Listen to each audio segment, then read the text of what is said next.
Bem-vindos ao podcast Caos Planejado, seu programa sobre cidades. Eu sou Antônio Ling e hoje converso com Valéria Bechara e Paulo Kawahara sobre o legado de Jaime Lerner. De volta ao podcast, Valéria, nascida na cidade do Rio de Janeiro, é arquiteta e urbanista formada pela Universidade Gama Filho e fez MBA em Gerenciamento de Projetos pela FGV de Curitiba. Começou a trabalhar na Jaime Lerner Planejamento Urbano em 1988, foi consultora técnica para o setor público, para o governo municipal de Curitiba e para o governo do estado do Paraná, nas gestões de Jaime Lerner, atuando também em projetos no México, na República Dominicana e em Angola. De Londrina, no Paraná, Paulo é arquiteto e urbanista pela Universidade Federal do Paraná e fez MBA em Gerenciamento de Projetos pela FGV. No início dos anos 80, trabalhou no IPUC, o Instituto de Pesquisas e Planejamento Urbano de Curitiba, onde trabalhou na rede integrada de transportes e na revitalização da área central de Curitiba. Em seguida, sob coordenação do Jaime Lerner, fez parte da equipe do projeto Rio Ano 2000. Assim como a Valéria, em 88, passou a arquiteto na Jaime Lerner Planejamento Urbano e participou, entre 95 e 2002, de projetos regionais durante o governo Jaime Lerner no estado do Paraná, além de ter presidido a coordenação da região metropolitana de Curitiba, COMEC. Desde 2003, Valéria e Paulo são sócios fundadores da Jaime Lerner Arquitetos Associados. Também estão presentes durante a gravação apoiadores do Caos Planejado. Tem a oportunidade de fazer perguntas ao final da nossa conversa. Quer participar do nosso grupo de WhatsApp e ficar por dentro do que acontece no urbanismo brasileiro? Acesse caosplanejado.com/apoie. Este episódio é oferecido pela Loft, uma empresa que chegou para facilitar o mercado imobiliário de compra e venda de apartamentos. Tudo muito simples. Quer vender? A Loft anuncia seu apartamento para milhões de pessoas. Quer comprar? Temos assessoria imobiliária e análise jurídica gratuita. Se quiser, você resolve tudo de um jeito digital e, o mais importante, com 100% de segurança. Então, você que está em São Paulo, Rio de Janeiro, Belo Horizonte ou Porto Alegre, pensou em comprar ou vender seu apartamento? Acesse loft.com.br. Bom, nascido em 1937, Jaime Lerner foi arquiteto, urbanista, prefeito de Curitiba 3 vezes, governador do Paraná 2 vezes, tendo falecido em 2021. Como marcos da sua carreira, ele inventou e implementou o BRT, o Bus Rapid Transit, em Curitiba, tendo sido replicado por dezenas de cidades de todo o mundo. Defendeu cidades com menos carros, mais acessíveis para crianças e pedestres, com usos mistos, mais densas, aproximando residência e trabalho, muito antes disso ser moda. Ele popularizou o conceito de acupuntura urbana para transformações nas cidades com poucos recursos. Hoje comigo temos a Valéria e o Paulo, sócios fundadores da Jaime Lerner Arquitetos Associados, que trabalharam décadas com o Lerner e hoje dão continuidade ao seu trabalho. Paulo trabalhou no IPUC, na segunda gestão do Jaime, na prefeitura, e a Valéria na terceira. Então, Valéria e Paulo, muito obrigado por estarem presentes comigo nessa conversa. E eu queria começar essa conversa perguntando para vocês mais ou menos, né, nessa época que vocês começaram a trabalhar com ele, né, o Lerner perfeito, e eu fiquei curioso de saber qual era a visão de vocês na época como arquitetos sobre o trabalho que ele estava fazendo em Curitiba, né? Qual que era, assim, a grandeza, ou não, né? na visão da arquitetura, né? E de quem estava começando a trabalhar na época em relação ao trabalho dele, que acho que seria legal para a gente começar a contar um pouco dessa história. Bom, eu sou natural de Londrina, no interior do Paraná, né? E quando eu vim fazer arquitetura em Curitiba, o Lerner estava terminando a primeira gestão, né? E foi, assim, com um misto de curiosidade, surpresa, assim, ver as obras acontecendo, né? A rua de pedestres, as canalês, inclusive, de transporte, né, assim, tudo parecia meio diferente, assim. Eu, fazendo um pequeno parênteses, né, meu pai, lá em Londrina, assinava o Estadão, Folha de São Paulo, ele nos educou, assim, para muita leitura, né, então o Estadão, na época, tinha, assim, belas matérias de urbanismo, né, o falecido, na Folha de São Paulo também, o Dom Pereira e outros tantos que escreviam sobre cidades. Bom, dito isso, foi uma surpresa, então, ver umas transformações correndo em Curitiba, né? Mas eu fui me envolver com a cidade mesmo só mais tarde, né? Eu fiz muito estágio de arquitetura. Boa parte dos arquitetos aqui foram muito influenciados pela arquitetura paulista, né? Essa arquitetura de concreto, sem dizer se é boa ou ruim, né? Mas, enfim. E o Lerner tinha essa visão da identidade, né? Procurar a identidade curitibana, paranaense, enfim. E daí, quando eu estava prestes a formar, eu fui estagiar no IPUC, no Instituto de Planejamento de Curitiba, né? Na segunda gestão do Lerner, já por sinal, e eu realmente fiquei surpreso, né? Com os conceitos que estavam sendo trabalhados, né? Que, assim, a gente vai falar ao longo desse podcast, né? Que, na época, para mim, foram, assim, como é que dizer, inéditos, né? Que dentro da leitura, eu era muito curioso, né? Eu, quando estudante, eu fui visitar a USP, ver como é que a USP pensava, fui visitar vários arquitetos paulistanos e etc. Né? Então, resumindo, né? Esse contato que eu tive com o delegado inicial foi muito surpreendente, né? Para mim. Então, eu entrei um pouquinho mais tarde, né, no grupo do Jaime. Quando o Jaime terminou a segunda gestão, ele foi convidado a fazer parte do governo do Leonel Brizola, lá no Rio de Janeiro, como secretário especial do Rio ano 2000. Eu, ainda estudante de arquitetura, um dia lendo o JB na praia, veio uma matéria inteira, de capa inteira do Jaime, tal, falando do arquiteto, do prefeito de Curitiba, que ia para o Rio de Janeiro. Eu olhei aquele negócio e falei, é aí mesmo, né? Vou saber como é que trabalha nesse lugar. E houve uma apresentação prévia, antes do escritório do Rio, da secretaria lá ser montado. O Jaime fez uma apresentação na Associação Comercial e eu fiquei estarrecida com o conjunto de imagens, que eram desenhos. O Paulo, inclusive, participou de algumas dessas perspectivas. Eu via o Rio de Janeiro a partir de um desenho, né, a caneta, assim, a Bic, né, a canetinha preta, era a canetinha que o Jaime usava. E aí comecei trabalhando no Rio, carioca que sou, e depois o Jaime acabou nos sequestrando a todos. Ele tinha muita vontade de ser prefeito do Rio de Janeiro, enfim, acabou o governo Brizola, a gente ainda teve um pedaço de um escritório, assim, pequeno, éramos em 6 arquitetos, mas o Jaime disse que espaço de criação não podia ser dividido e acabou trazendo todo mundo de volta para Curitiba. Né? E aí ele acabou sendo prefeito pela terceira vez e eu participei da terceira gestão dele. Legal. Tentando pegar alguns marcos temporais aqui, né? Em 1974, o BRT em Curitiba foi inaugurado. Imagino eu que numa extensão muito inferior, né, ao que existe hoje. Foi um sistema sendo construído gradualmente ao longo dos anos. E vocês mesmos me mandaram a matéria, né, do Jornal do Brasil de 75, que fala, assim, tem uma frase que eu achei muito reveladora, né, que foi depois da pedestrianização da Rua 15, né, que eles chamavam 15 de novembro, que diz o seguinte, né, bom, a rua nem sempre foi assim. Quando devolveu a principal rua da cidade aos pedestres, não foram os pequenos problemas enfrentados. Surgiu uma reação em cadeia. Hoje, ninguém admite que a Rua 15, transformada em Rua das Flores, volte a ser o que era há 4 anos. E aí, isso me lembrou instantaneamente de uma mensagem, né, de um tweet da já célebre também Janette Sadikan, né, que foi a planejadora da cidade de Nova York, que fez a pedestrianização de Times Square e que diz, né, basicamente a mesma mensagem, né, que, bom, isso publicando em 2019, né, bom, 10 anos atrás as pessoas diziam que a gente era maluco de pedestrianizar a Broadway, né, hoje seria uma loucura trazer os carros de volta. Só que o Jaime fez isso 44 anos antes, né, ou na verdade ainda antes disso, né, porque a matéria está falando já de alguns anos depois desse processo. E eu não vivi essa época, né, mas tudo indica que na década de 70, nas outras cidades brasileiras, digamos assim, o rodoviarismo seguia assim, a pleno vapor, né? E infelizmente até hoje, né, em algumas delas. Eu queria ouvir de vocês, assim, né?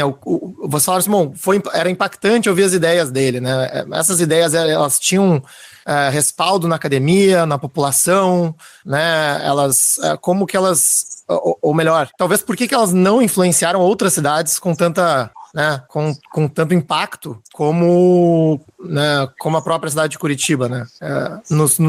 Se vocês conseguirem nos levar de volta no tempo aí, em relação à percepção da época. Bom, eu posso fazer uma espécie de colocação, né? Tem várias, tem várias colocações nessa que você comentou agora, né? O Lerner sempre foi um fazedor, né? Ele, assim, a gente brincava assim, se o projeto demorasse muito, ele fazia obra sem o projeto. Então, ele, bom, e fora a liderança que ele tinha, né? Assim, acho que um dos grandes méritos dele, ou legado, enfim, acho que é a liderança que ele exerceu num grande grupo de pessoas, né? De secretários, de pessoas que estiveram envolvidas na administração de Curitiba. Ele não fez sozinho, né? Mas, bom, fazendo um parênteses, né, assim, nos intervalos que ele foi prefeito, ele tinha uma empresa de planejamento, né, eu participei de umas fases dessa empresa, e hoje, né, desde que ele deixou a política também, nós atendemos diversas prefeituras. Então, o que a gente vê, né, na grande maioria das cidades, são duas coisas, né, a falta de liderança, né, e consequentemente, a falta de vontade política para executar as coisas, né. Então, o Lerner teve essas duas coisas muito fortes, né? Ele era um grande maestro que fazia acontecer as coisas. Então, o que a gente assiste, né? A gente faz consultoria para algumas cidades, as coisas ficam no meio do caminho, né? Porque toda a implementação, toda a obra é uma corrida de obstáculos, né?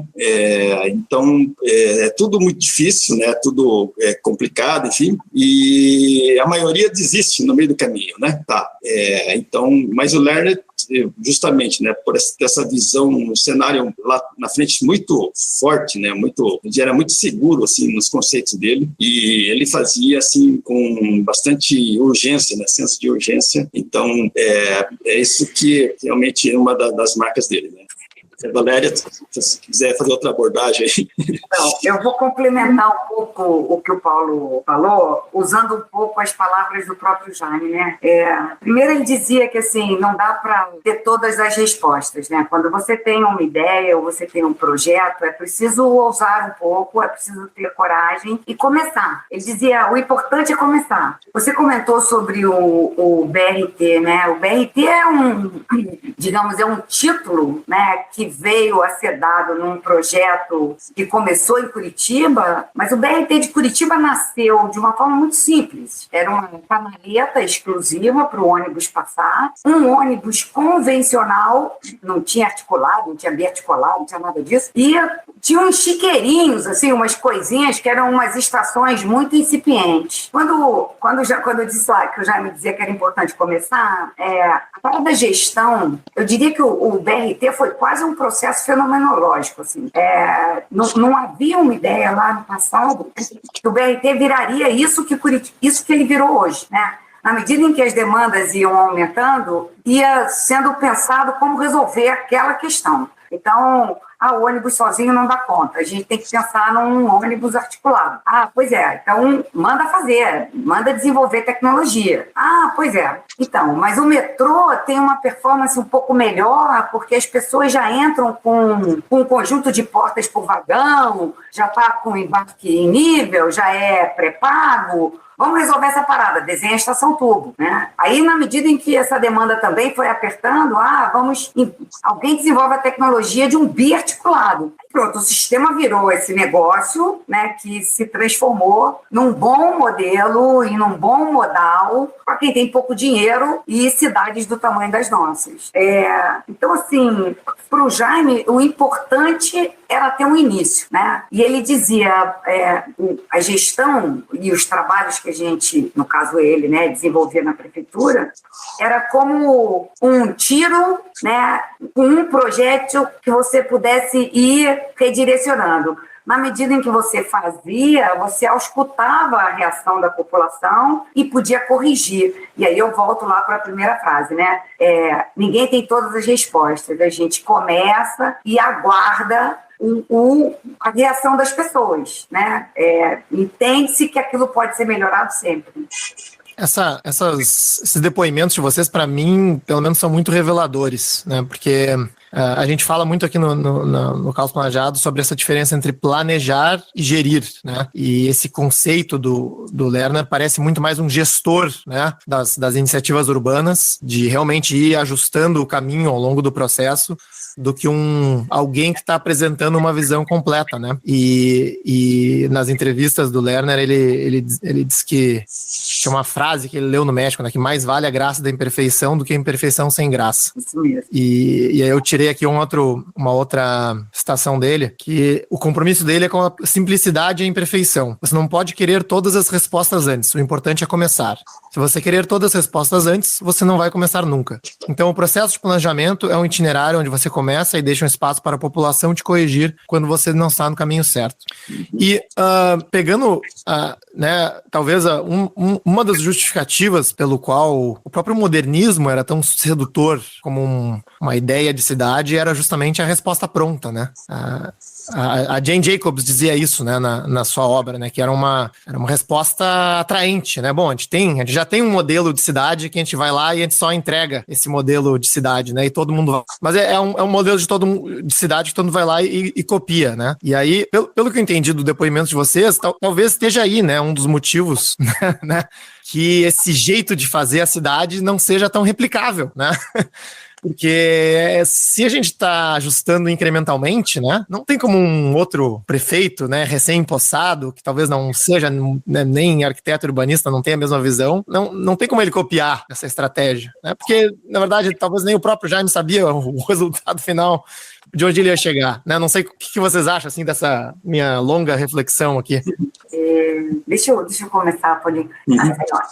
Claro que o Jaime dizia assim, né, o planejamento é como uma espécie de visão teleológica, né? Ela tá lá na frente, né? Mas, assim, ela tá tão lá na frente que se você não começar, ela é como um horizonte, né? A cada passo que você dá, o horizonte é outro, né? Ele tá mais na frente um pouquinho. A visão que você tem de um dado lugar e de um dado tempo, ele tem limitações, né? Não quer dizer que não houvesse já um planejamento um pouco mais abrangente, um pouco mais calculado, né? Mas o que se...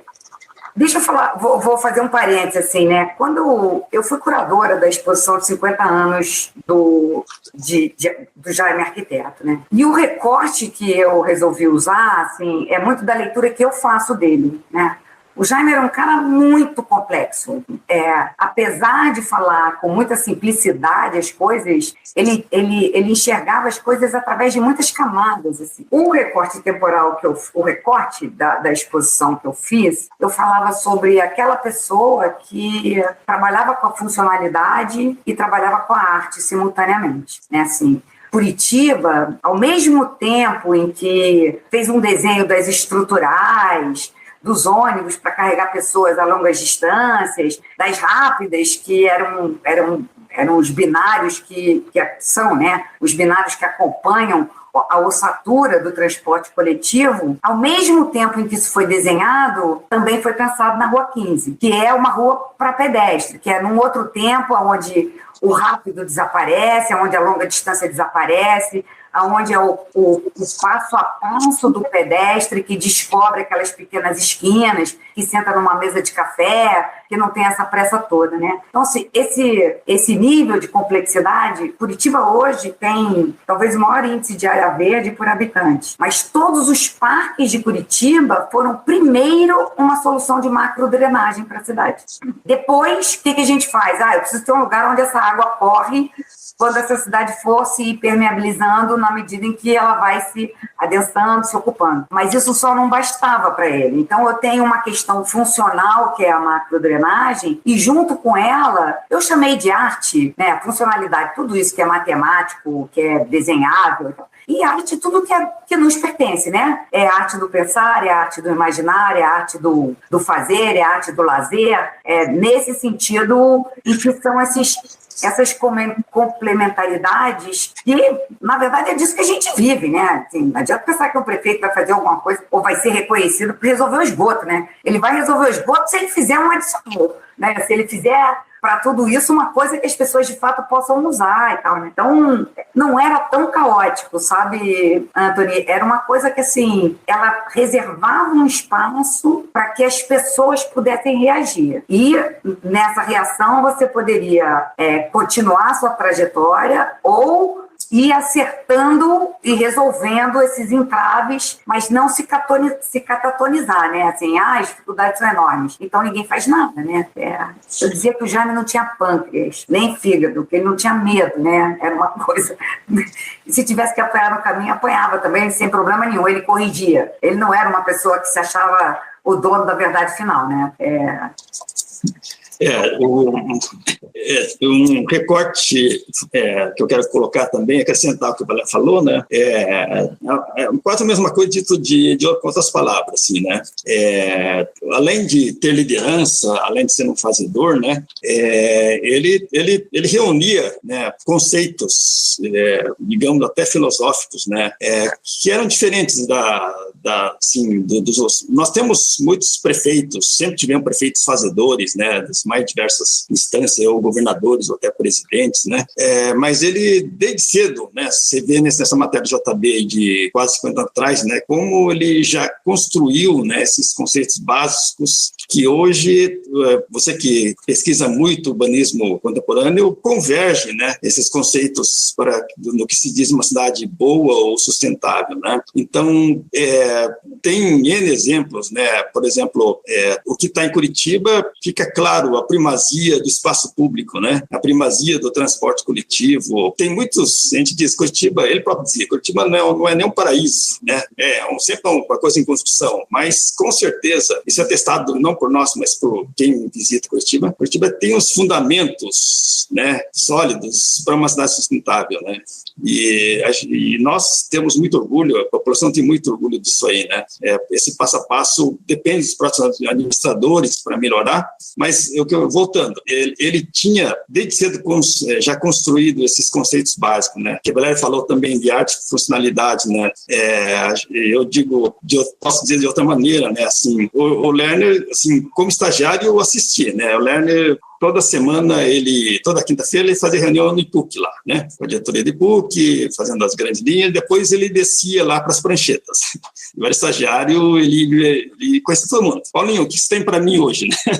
O dia anterior era o dia do pânico, né? Porque você sabia que ele ia cobrar alguma ideia da gente, né? Era dia do pânico e todo mundo tinha que se virar, né? Mas isso, brincadeira à parte, né? Era um processo muito interessante e o que ficou desde cedo claro para mim, né? Que foi realmente uma grande surpresa para muita gente lá, é como aquilo que a Valéria falou, né, da arte, do que a gente chama do intangível, né, que é arte, cultura, memória, identidade, ancoragem, como isso era uma ferramenta para ele normal de planejamento, assim como você planeja sistema viário, assim como você planeja mobilidade, ou sistema de drenagem, esgoto, tal, o tal do intangível era ferramenta normal, né, que é muito raro, né, até hoje, né, é raro, né, assim, para muitos prefeitos, gestores, cultura só se sobrar grana, né.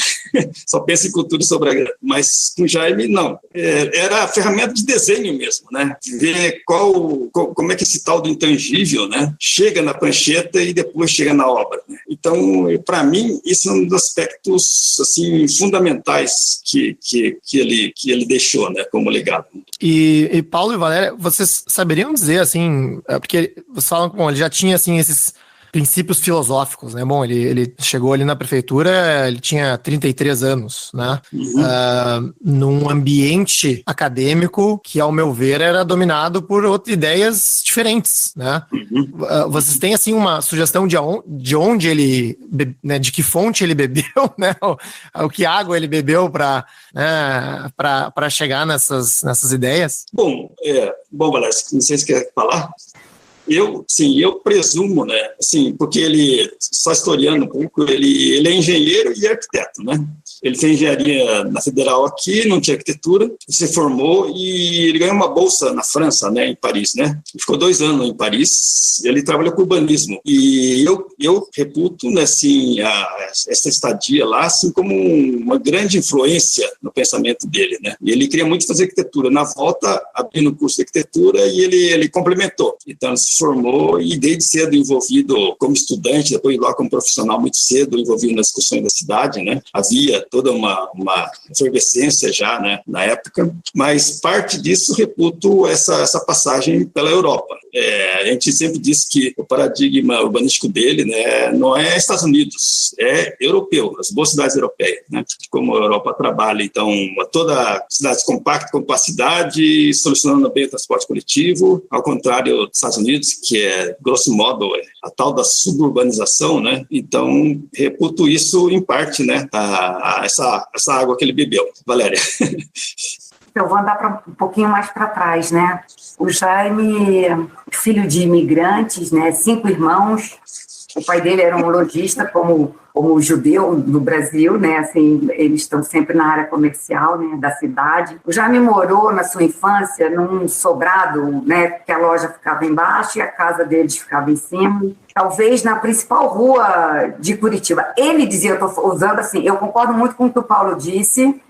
O Jaime teve num momento em Paris, vivendo em Paris, num momento super importante, assim, né? Ele estava ali nas prévias de 68, assim, todo o pensamento existencialista. O Jaime era um cara que adorava cinema, assim, ele tinha uma verve muito, muito artística com ele. Inclusive, durante o trabalho, todo o trabalho do Jaime, ele sempre passava por um crivo, né? Ele passava, antes de tomar decisões, assim, no que tangia a projetos, né? Ele conversava com a sua equipe lá dos arquitetos, mas tinha 2 outros grupos que estavam sempre muito perto dele, que era o grupo de jornalistas e grupo de artistas. Ele dizia que ele tinha que ouvir os artistas porque os artistas têm uma alma mais aflorada, né? É uma pele mais furadinha, eles têm mais porosidade do que outras profissões, né? E os jornalistas, porque eles têm muita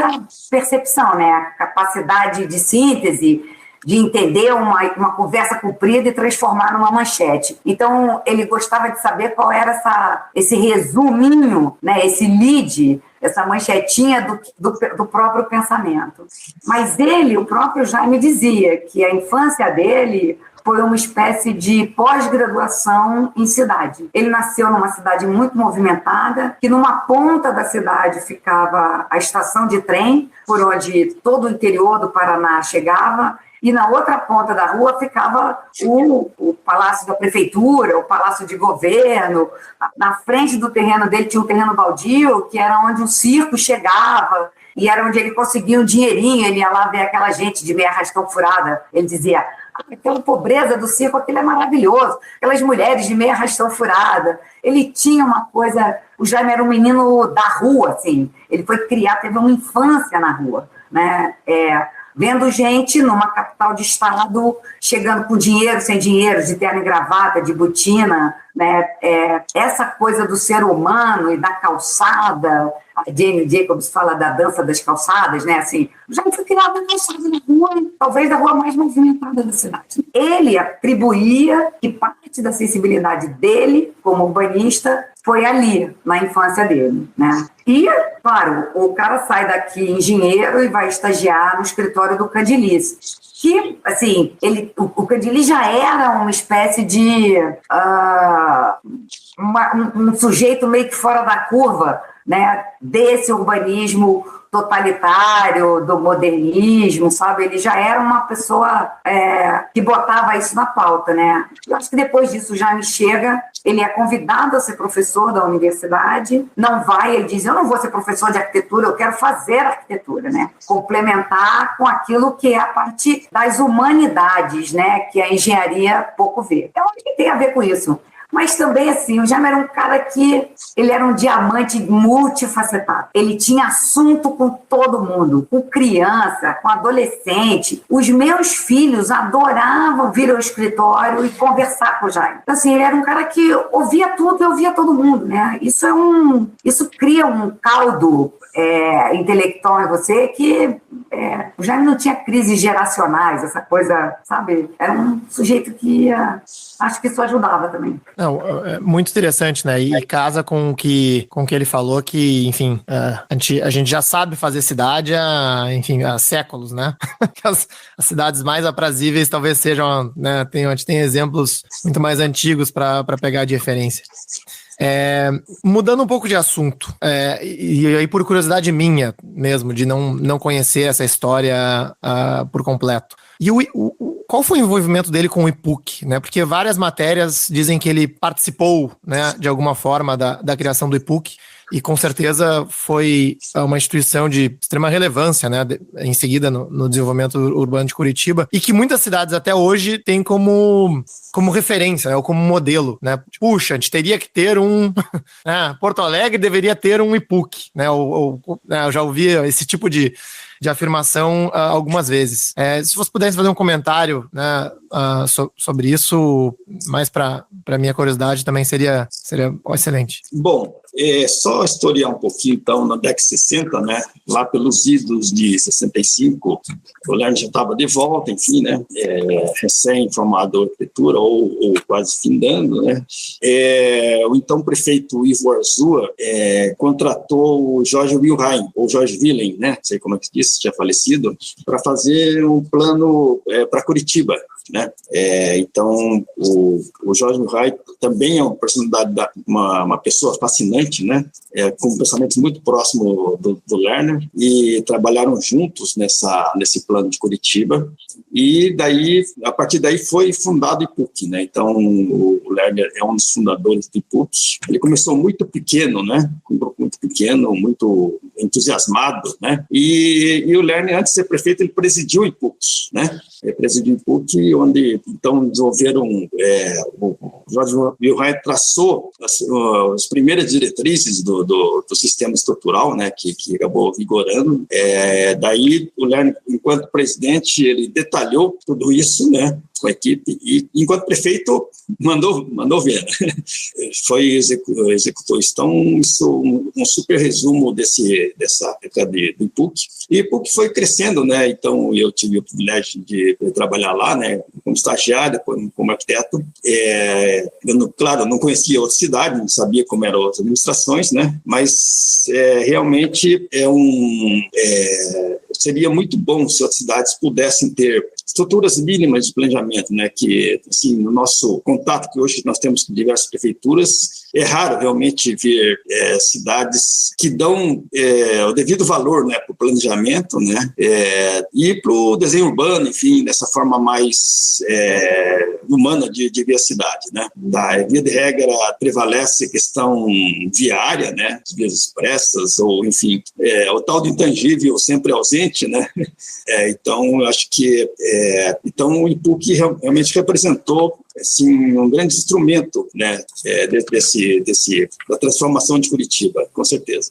Imagino que, enfim, tendo participado da criação, presidido e depois, digamos assim, usado, né, e reforçado esse corpo, né, como prefeito, ele tenha tido um papel muito relevante em informar o que é enfim, as bases do que é o IPUC hoje, né. E eu acho que o que me chama a atenção né, em todo esse, enfim, conceito de planejamento que a gente defende bastante aqui no Caos Planejado, né, é justamente isso. Puxa, é conseguir reforçar a equipe técnica municipal com um foco, né, principalmente nesse espaço público, né, que é do legado que eu vejo que ele deixa, né, de parques, drenagem, transporte público, organização viária, né, e talvez menos no micro planejamento dos lotes privados, né, que eu acho que não eram foco do trabalho dele. Não sei se essa é uma interpretação adequada.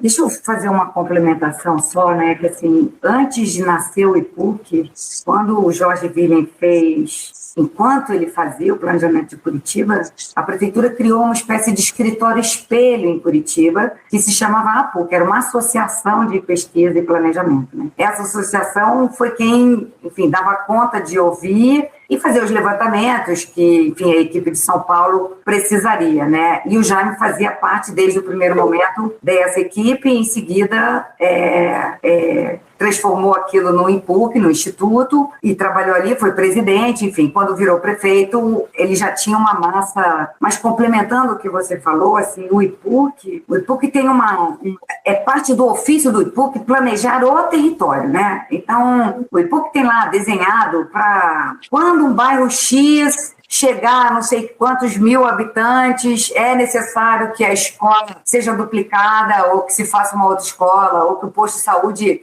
aumente de tamanho, assim. Há um domínio sobre o território, inclusive nas ações sociais, assim, né? Mas isso é um planejamento... Curitiba o Paraná tem um planejamento... O Paulo foi presidente da Comec, e a Comec também tinha determinados gatilhos, assim. Curitiba está na cota 1000, né? Então, a água que acaba lá nas Cataratas do Iguaçu aqui é um olho d'água. Então, há um planejamento na região metropolitana também, que é sobre as bacias, assim, quando a metrópole alcança um determinado número X de pessoas, é preciso que se crie uma represa nova, né? Curitiba está ficando uma ilha, assim, cercada de represas por todos os lados, né? Então, o planejamento está aqui, né, de alguma maneira. E isso, o Jaime dizia, qualquer prefeito eleito em Curitiba, seja um prefeito mais voltado à área da saúde, ele pode pesar mais na mão, né, na assistência à saúde, porque ele tem onde construir posto 24 horas, clínica, posto de saúde, enfim. Se for mais voltado à área de educação, a mesma coisa. Se for da área de infraestrutura, a mesma coisa. O IPUC, na verdade, tem um acervo de projetos que cada prefeito pode escolher ali dentro do seu pupurri aquilo que mais lhe agrada, mas sempre naquilo que a cidade precisa, né? Não, maravilha. Obrigado pelo esclarecimento. Então, virando um pouco a página, tem uma dúvida também em relação a essa carreira arquiteto urbanista político, né, do Jaime, né, e como é que isso se traduziu, digamos assim, no legado urbanístico, né, que é, digamos assim, a pauta que a gente tem aqui no Caos Planejado. E, de novo, né, eu não sou de Curitiba, né, não sou nenhum especialista na obra dele, né, estou tentando entender a obra dele através aí da literatura, através de vocês. Mas, assim, os grandes marcos que acabam tendo maior registro, né, como o próprio BRT, os parques, né, alguns marcos, inclusive arquitetônicos de Curitiba, a pedestrização de ruas, né, esse, digamos assim, fim da prioridade ao automóvel, né, se dão enquanto prefeito, né, por motivos até óbvios, né, assim, o prefeito está ligado nessa pauta no dia a dia, né, e tem até uma entrevista que ele disse que queria ser prefeito pela vida inteira, né, e que não queria ter sido governador ou alguma coisa do gênero, né. E como que vocês avaliam, assim, esse legado, digamos assim, como prefeito e depois da época dele como prefeito, né, que, assim, pelo menos externamente, a característica do trabalho dele mudou bastante, né, e a característica das obras ou dos projetos acabou mudando, talvez não em conceito, né, mas nessa ideia de colocar as coisas na prática, né. O que vocês, enfim, pensam sobre isso? Não sei se eu captei bem a sua dúvida, né? Ele dizia, então, que, claro, era melhor ser prefeito do que ser governador, né? E, claro, como governador, ele tinha esse sonho de levar o desenvolvimento estruturado para todo o Estado, né? De criar as capitais regionais, esse sonho de interiorização do desenvolvimento, né? Nós participamos bastante, eu e Valéria, né? Desenvolver lá a fronteira do Paraguai, na Lagoa de Itaipu, de criar a Costa Oeste, né? Mas, enfim, acho que o que ele comentou, né, de que prefere ser prefeito, porque a escala, né, do Estado é muito grande, né? O governo chegava, qualquer governo, né, chega a ter 10 mil obras simultâneas acontecendo, né? Então, mas ninguém consegue participar de todas as obras, ver as obras, né? Então,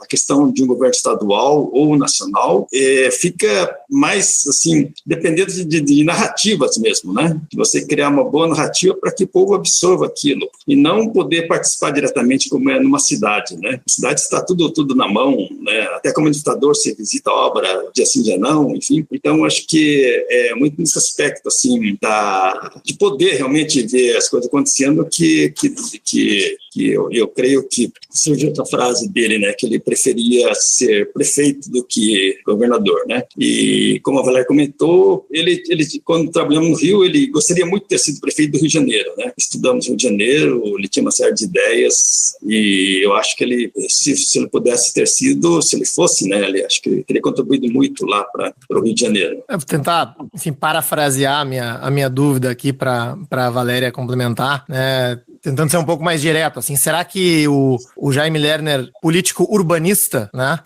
deixa de existir quando sai da prefeitura, né? Assim, o chapéu de urbanista como governador, né? Ou até mesmo como alguém, digamos assim, fora da cadeira do prefeito, né? Que não tem o mesmo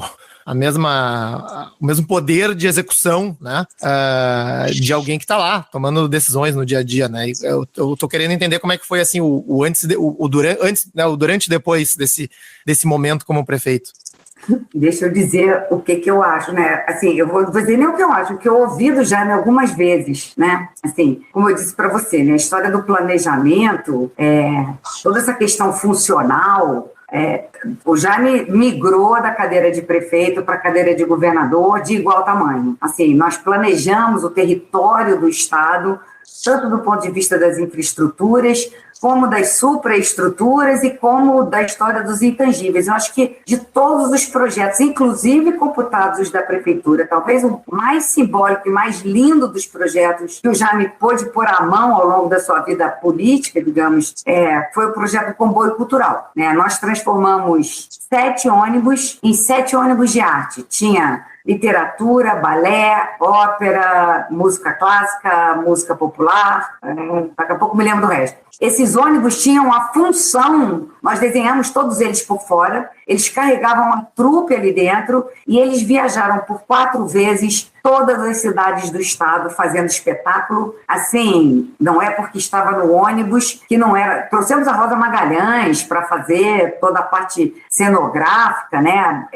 Um negócio mais espetacular. Foi planejado água, foi planejado desenvolvimento econômico, foi planejado... O que angustiava o Jaime, assim, eu estou falando como planejador e como gestor. Até aí, nada mudou. O que o Jaime dizia? Tudo que eu quero fazer na cidade, eu dependo que o prefeito aprove. Essa era a questão. Porque, assim, você decidir coisas na escala do Estado, tudo que pôde ser feito na escala do Estado, a gente fez. O Jaime criou um instituto, o Instituto Paraná Cidade, que era um lugar, uma secretaria especial, uma autarquia, sei lá que diabo do ponto de vista funcional, assim, para auxiliar os prefeitos, para eles terem dinheiro para investir nas suas cidades, para poder fazer aquilo que Curitiba pôde fazer, contando com uma equipe que pudesse auxiliar, né? Foi achado um financiamento do Banco Mundial para essas prefeituras poderem fazer seus cadastros, levantar suas casas, ter seus mapas, fazer plano, fazer projeto, entrar em linha de financiamento para conseguir educação, conseguir saúde, conseguir construir seus equipamentos públicos. Tudo isso foi feito, só que não era ele que fazia, né?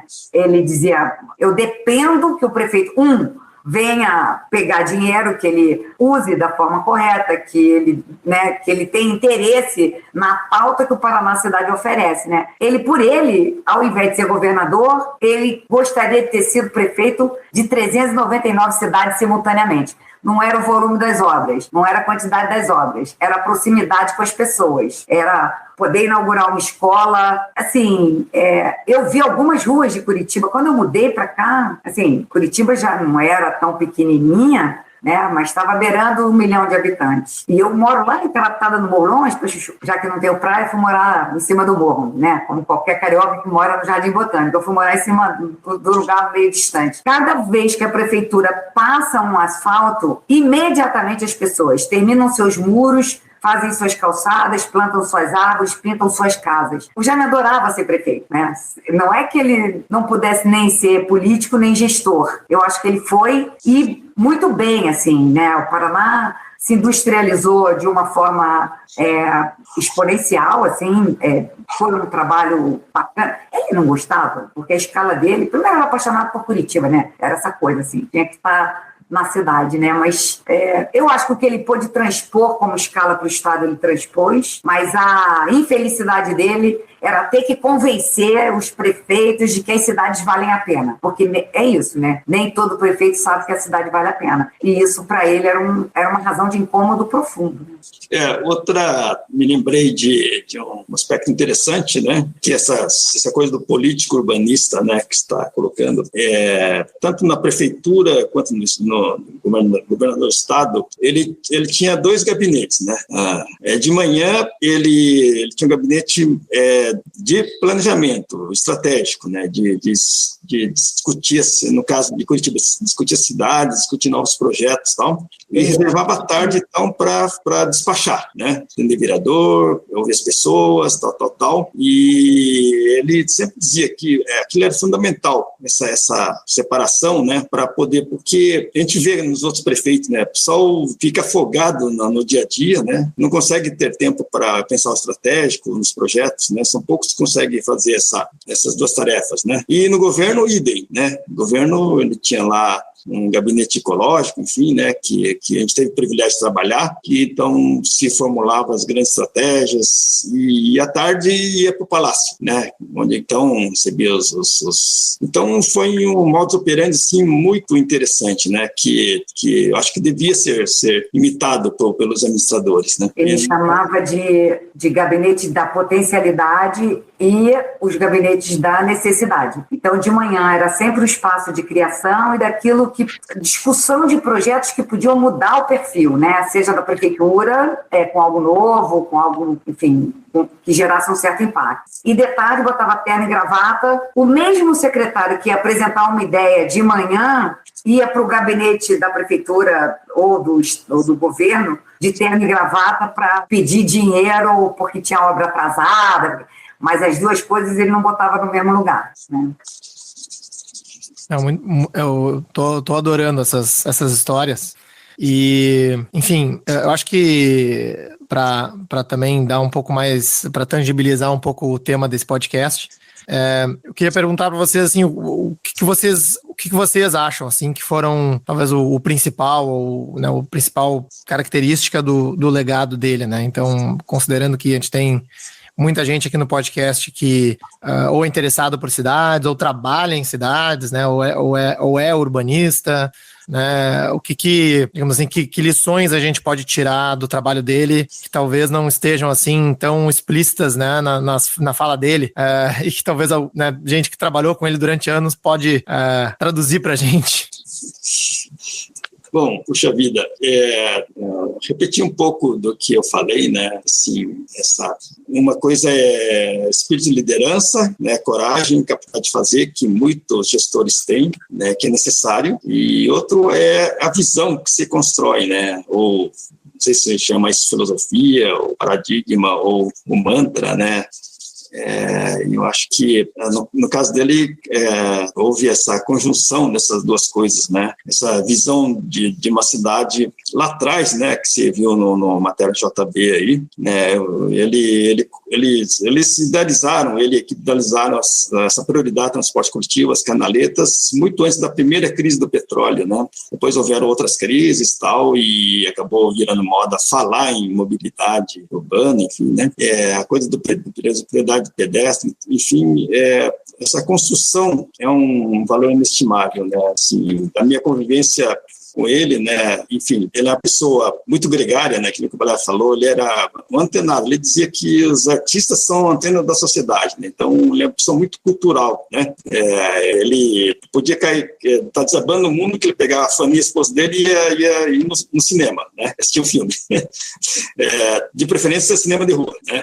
Então, ele tinha essas coisas, assim, desse tal de intangível muito dentro dele, né? Uma pessoa contava uma piada por minuto, né?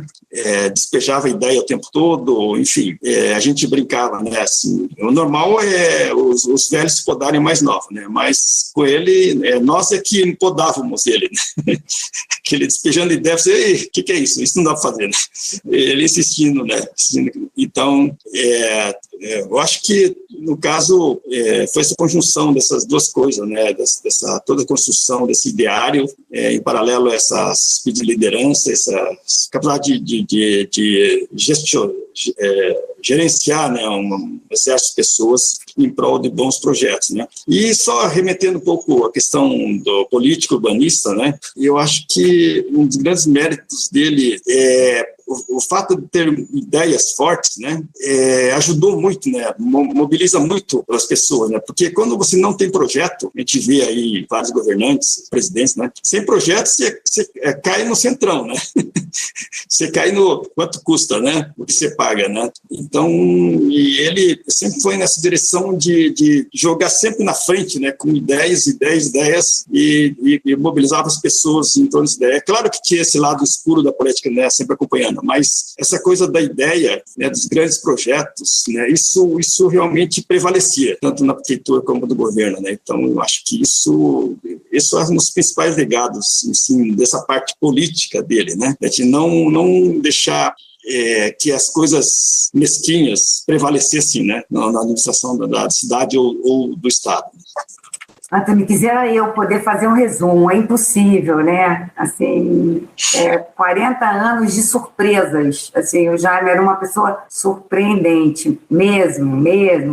Mas, assim, coisas que eu posso dizer, né? Frase dele, ele dizia assim: tem gente que diz que não leva desaforo para casa, né? Eu, na minha casa, tenho um armário cheinho deles. Então, assim, o Jaime era um cara muito gentil. Ele era uma pessoa gentil. Gentileza era a palavra dele, assim.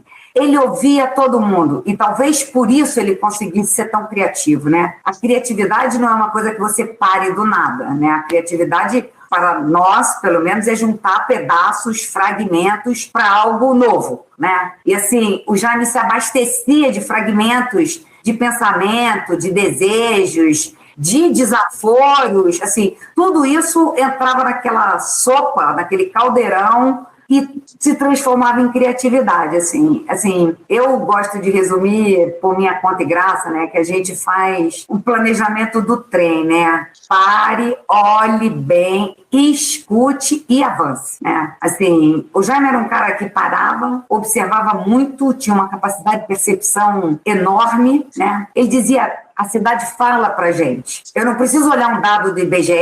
Se eu estou no calçadão e vejo as pessoas sem sacola, eu sei que elas estão em crise. Se eu vejo um atendente de loja sem sorriso, eu sei que ele não está vendendo. A gente identifica uma crise na rua muito antes do que o IBGE possa publicar depois de um censo, né? Você sabe que pessoas são essas, você sabe se é uma cidade de jovens, se aquela cidade está acesa por mais tempo, se tem gente de noite na rua. Então, essa coisa da observação, eu acho que foi uma grande escola. E, por último, para os arquitetos e urbanistas, eu diria uma coisa que ele repetia para a gente incansavelmente, né? Nós somos profissionais da proposta. Cabe a gente propor. Nós conseguimos, através da única ferramenta que a gente tem, que é desenhar, apresentar uma certa materialidade desse futuro. Que as pessoas podem gostar ou não gostar. Se eles não gostarem, a amizade é a mesma. A gente volta para a prancheta e tenta de novo. Mas é da nossa obrigação oferecer uma proposta para as cidades, uma proposta de arquitetura, mesmo que ela não sirva para a maioria, né? Afinal de contas, a cidade é uma construção coletiva, isso é um pacto social. As pessoas têm que estar dispostas a acreditar em algumas ideias e ajudar a construir. E a gente foi formatado, digamos, capacitado para desenhar e apresentar. Não ter medo de tomar porrada, porque se ela tiver que vir, vai vir. E se você não tiver verdadeiramente assim, de posse da sua ideia, você não tem nem como defender, né? Mas se tiver que sentar na prancheta e mudar, a gente muda de novo, não tem problema. Não, sensacional. Ouvindo vocês falar, né, e pensando um pouco, pelo menos, né, como alguém que está como observador externo aqui, é uma característica incomum de visionário pragmático, parece, né? Uma pessoa que consegue, assim, o mais comum é ter um visionário que tem um monte de ideia, né, e não consegue tirar do papel, ou alguém que é, assim, muito fazedor e não tem, assim, esse olhar geral, né? E se eu pudesse resumir, assim, é um pouco isso, é uma pessoa que consegue ter esses dois chapéus, né, que fazem ele, né, que tornaram a carreira dele tão impactante. Mas acho que, assim, como último tema aqui, talvez, pelo menos da minha parte, a gente tem aí algumas perguntas dos apoiadores, que eu sou de Porto Alegre e alguns anos atrás inaugurou aqui a nossa Orla, que foi projeto de vocês, né, que para mim foi um dos maiores legados, né, das últimas décadas para a cidade.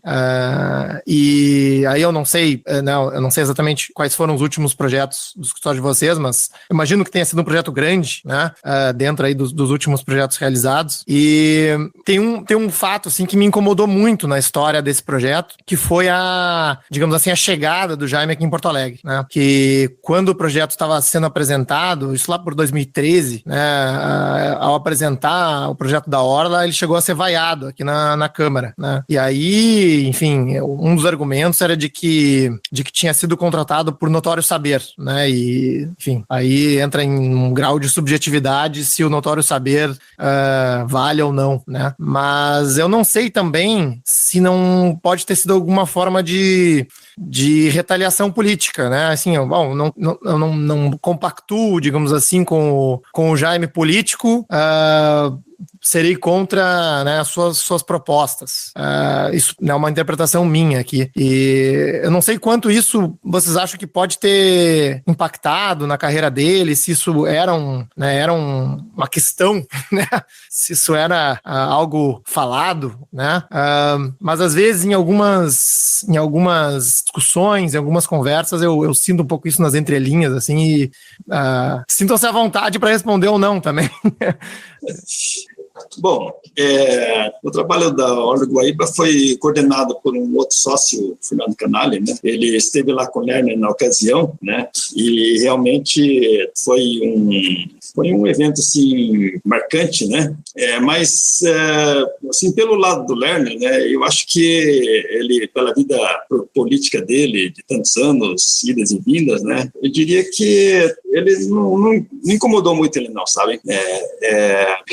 Ele próprio brincava, né, que ele já foi vaiado por um estádio inteiro, né, que aqui ele é coxa branca, torcedor do Curitiba, e ele foi inaugurar o estádio do Atlético, né, Arena, e quando ele entrou foi vaiado por 40 mil pessoas, né, nunca vi uma vaia tão contundente, né, na vida dele. Então ele falou assim, depois daquela vaia eu aguento qualquer vaia. Então, mas esse episódio aí foi difícil leitura, assim, foi um pouco questão política local também, sabe, de Porto Alegre, né? Algum movimento, porque foi uma solicitação, né, da própria prefeitura, Câmara, de que ele apresentasse o projeto. Nada dizia que ia rolar uma coisa desse tipo, né? Mas uma ala aí do contra, né, resolveu pegar essa coisa no notório saber, enfim, e criou-se a tal situação, né? Com relação ao notório saber, claro, é muito subjetivo, né? Mas assim, eu posso dizer que em certos casos, assim, merece esse crédito, né? No mundo inteiro a gente vê, assim, grandes arquitetos sendo convidados para fazer obras marcantes e dão boas respostas, né? Se fala assim muito em concursos. No Brasil, nós temos péssima tradição, né? Acumulando já várias décadas de concursos realizados e não executados, né? Uma porcentagem muito pequena de concursos que são executados, implantados, né? Então, e no caso da Orla, né, eu acho que valeu tanto quanto a ideia, né, do projeto em si. Acho que o valor foi a coragem dos prefeitos que assumiram o projeto, né, a realização do projeto, porque são histórias paralelas de tantos obstáculos, né, que teve, coisa de obstáculo, que, assim, qualquer outro teria desistido, teria abandonado a obra no meio, ia virar sei lá o quê, né, que ia virar uma obra abandonada, enfim, mas houve essa determinação, né, de complementar, né. Então, no caso, não foi só a ideia, foi também a vontade política, né, dos administradores que assumiram, né, fazer obra, e foi altamente positivo porque a população viu aí, né, que às vezes tem que discutir menos e fazer, né, Então, acho que esse é o legado, né, também, né, do Parque da Orla do Guaíba. Eu não vou falar do Guaíba, porque acho que o Paulo já resumiu aí o que ele tinha que dizer, né? Mas eu vou fazer quando você disse, Antônio, que de vez em quando você percebe que há uma espécie de restrição, até mesmo de censura, às vezes, do nome do Jaime, em razão do histórico, né, político, né, assim, eu vou dizer que assim, isso para o Jaime não era uma coisa tão importante, né? Claro que vamos desabonar Curitiba e vamos dizer, Curitiba fez o que fez porque foi durante a ditadura. Pois é, o Brasil inteiro estava na ditadura e não fez o que Curitiba fez. Então, isso é parte de uma resposta? Pode ser, né? Usando as tuas palavras, né, de um fazedor visionário, né, o Jaime tinha eu sei, ele tinha vontade de fazer as coisas, ele tinha grupo para fazer as coisas, ele tinha equipe de gente qualificada para fazer as coisas. Mas é isso, se você não está na política, você não tem como fazer, né? A natureza do nosso trabalho depende dos tais dos 399 prefeitos, né? Assim, você não entra na cidade dos outros e faz a obra que você tem vontade. Então, assim, eu acho que o Jaime até é pouco coerente as escolhas de partido político dele, porque isso, estou dizendo com as minhas palavras, ele não está aqui para dizer que sim nem que não, né? Mas isso não era o fator mais relevante para ele, porque independente dos discursos e das narrativas, assim, as obras falam por si, né? Curitiba não é uma cidade de grandes monumentos. Tudo que Curitiba tem, tudo que Curitiba fez, foi dentro daquilo que normalmente se aplica a um discurso de um partido mais socialista. Curitiba implantou um melhor sistema de transporte possível, cabível dentro do bolso, né? Numa rede, talvez a maior rede de transporte integrado do Brasil, dentro das cidades proporcionalmente, né? Usou uma tarifa social, a gente que usa o ônibus para andar 5 pontos, paga a mais, evidentemente, porque quem mora lá atrás da periferia é preço único. Então, assim, se isso não dá o caráter social que aqueles que vestem o chapéu da ditadura no Jaime da direita, então assim, entre a direita e a esquerda eu fico com as obras, né? Eu não estou usando as palavras do Jaime, de verdade, assim, ele ficaria com aquilo que ele fez. Sistema de drenagem, parque público, transporte coletivo, habitação social, vila rural, emprego, indústria. Para quem tem dinheiro, não é para a direita, não é para... Então, abstraindo da política, ficam as obras aí para saber a quem serve, né? Eu só queria complementar o que a Valéria falou com outras palavras, né? Justamente, ele inclusive já presenciei gente cobrando dele, né? Porque e também visto por pessoas de fora, é o seguinte comentário: tudo que o Lerner fez, né? Ou seja, tudo que nós já comentamos, né? Espaço público, mobilidade pública, pedestres, blá blá blá. Ele podia ser perfeitamente empacotado num discurso de esquerda, né? Ele poderia ter usado isso, né? Foi cobrado algumas vezes, né? Eu vi gente cobrando, você tem que colocar essa narrativa dentro do discurso de esquerda que cabe, né? Tá aí realizado, né? Mas ele nunca quis jogar nesse tipo de jogo, né? Então, hoje a gente vê o quanto ele teve mérito em não entrar nesse jogo, né? Dessas narrativas de direita e esquerda, sabe? E aquilo que a Valéria falou, né? As obras falam por si, né? Realmente falam por si, né? Reconhecido, assim, por muita gente, né? Então, isso realmente é muito interessante, esse aspecto. É legal, eu acho muito legal ouvir isso, porque a gente tenta, na medida do possível, fazer esse trabalho aqui no Caos Planejado, né? A gente não, a gente evita, assim, direita, esquerda, porque assim, sei lá, a bicicleta é de esquerda, sei lá, entendeu? Não é uma discussão que não faz o menor sentido, né? E a gente está aqui para cumprir uma série de objetivos, né, em relação à cidade e, né, dentro aí dessa linha do pragmatismo. Então, enfim, acho super interessante aí a resposta que vocês deram em relação à posição dele em relação a isso. Bom, se vocês têm mais alguns minutos, tem 2 perguntas dos apoiadores que estão aqui na sala. Uma do André, que saúda aí, né, que a coragem dele como arquiteto e como político e gestor, e pergunta se vocês acham que ainda há mais espaço para cidades experimentarem novidades. Valéria, quer falar? Olha, ainda mais em cidades no Brasil, né? assim, a gente está tão aquém de tanta coisa, assim, né? Eu acho que, André, eu acho que sim. E acho que a gente vive momentos hoje até de necessidade enorme de reflexão, né? Eu acho que esse mundo, isso é uma chatice, porque parece um refrão, mas, de fato, assim, eu acho que o mundo pós-pandêmico, eu acho que, assim, para todas as mudanças que aconteceram, a cidade reflete aquilo que o nosso modo de vida, né? Desde sempre. E a gente fala muito em uso misto, a gente fala muito em cidade viva. O Jaime falava da cidade 24 horas, né? Que assim, se você trabalha fora do seu bairro de dia, de noite, você usufrui o bairro no cinema, no teatro, no café, ou enfim, as cidades que são mais mistas, elas tendem a ser melhores, né? Para todos. Agora, todas as mudanças pelas quais a gente passou ao longo dos 10 mil anos que as cidades têm de existência, elas foram num tempo normal das coisas. Normal, né? Agora mais lento, mas assim, a cada descoberta, a adaptação, a cada invenção nossa, a adaptação do meio físico urbano, ele ia se adaptando ao para passo, assim, né? Para e passo. Agora, esse mundo aí eu sou mãe de 2 homens jovens, né? Que não vão mais ao supermercado. Eles estão em casa, resolvem tudo, eles pedem pelo Rappi, pelo que, sei lá, que diabo é essa coisa. Ninguém vai no supermercado, ninguém mais usa dinheiro, ninguém mais vai a banco, ninguém mais vai...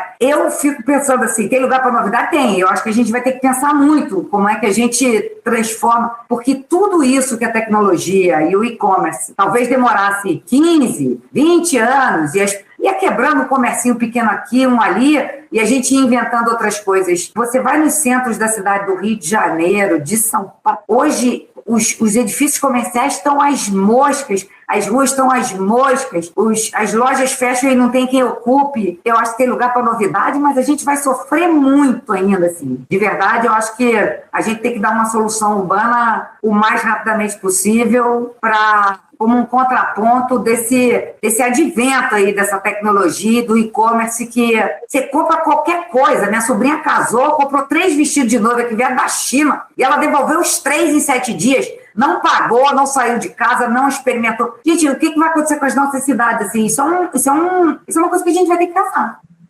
Não sei se isso te responde, mas eu acho que tem, sim. Maravilha. E outra pergunta do Vitor, que comenta que um projeto que só começou a ser implementado agora é o Parque Burle Marx em Brasília. Se você teria algum comentário a respeito desse projeto.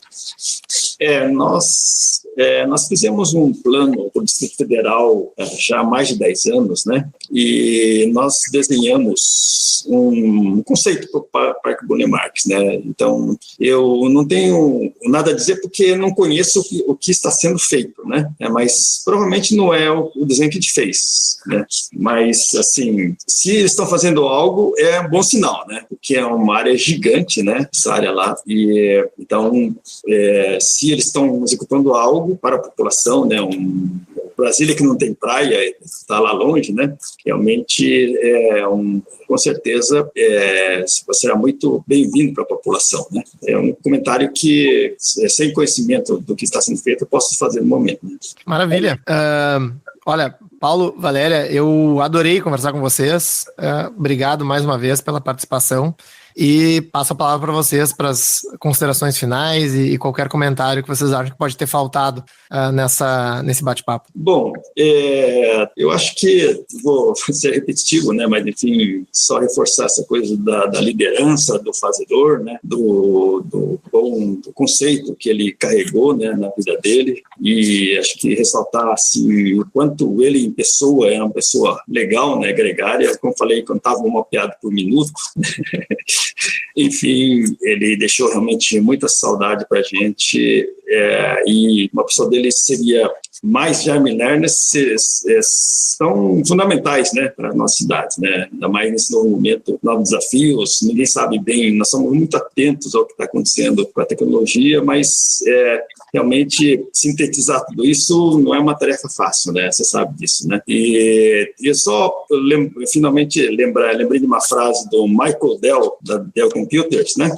Ele falou uma frase, quantas palavras, não lembro bem o original, mas ele falou algo assim, ideia virou commodity, né? O valor hoje é fazer acontecer, né? de fato, né? Só falar no campo do urbanístico, né? A gente pesquisa muito na internet, a gente tem zilhões de ideias, só falando do nosso nicho, né? Só do nosso nicho, zilhões de ideias, muitas delas fantásticas, boas, mas o que está acontecendo, né? Quem está fazendo as coisas? Pouquíssimo, né? Então, o desafio é realmente fazer parte disso acontecer, né? E eu acho que o Lerner, o legado dele foi esse realmente, né? Fazer as várias ideias acontecerem. Então, Anthony, e aos demais aí, né? André, Vitor, Thiago, o que eu posso dizer? Eu posso dizer o seguinte: se o Jaime conhecesse você antes, ele ia adorar o que você faz, né? Fazedor é fazedor, não importa se está fazendo cidade, se está fazendo espaço de discussão, se está fazendo... O seu site é uma delícia, né? A gente toma conhecimento de várias coisas. Minhas palavras finais é para te dar os parabéns pelo teu trabalho, né? É um outro jeito de fazer as pessoas conhecerem, fazer as pessoas verem coisas que elas ainda não viram, lerem textos que elas ainda não leram. Eu me alimento do Caos Planejado quase todo dia, né? Eu acho isso muito legal, assim, você apresentar pessoas, apresentar ideias, apresentar projetos, isso também é coisa de fazedor, né? Deixo aqui meus parabéns, um grande beijo e conte com a gente. Uma honra, Valéria, não sei nem o que dizer. Aceite o elogio, porque é verdadeiro, bem verdadeiro. Super obrigado, Valéria. Nesse episódio, conversamos com Valéria Bechara e Paulo Kawahara. Se você gostou desse episódio e quer ficar por dentro do que acontece no urbanismo brasileiro, apoie o nosso projeto e participe do nosso grupo de WhatsApp. Acesse caosplanejado.com/apoie. A nossa edição de som é feita pelo Cristiano Botafogo. Obrigado por ouvir o podcast Caos Planejado e espero vocês no próximo episódio. Este episódio é oferecido pela Loft, uma empresa que chegou para facilitar o mercado imobiliário de compra e venda de apartamentos. Tudo muito simples. Quer vender? A Loft anuncia seu apartamento para milhões de pessoas. Quer comprar? Temos assessoria imobiliária e análise jurídica gratuita. Se quiser, você resolve tudo de um jeito digital e, o mais importante, com 100% de segurança. Então, você que está em São Paulo, Rio de Janeiro, Belo Horizonte ou Porto Alegre, pensou em comprar ou vender seu apartamento? Acesse loft.com.br.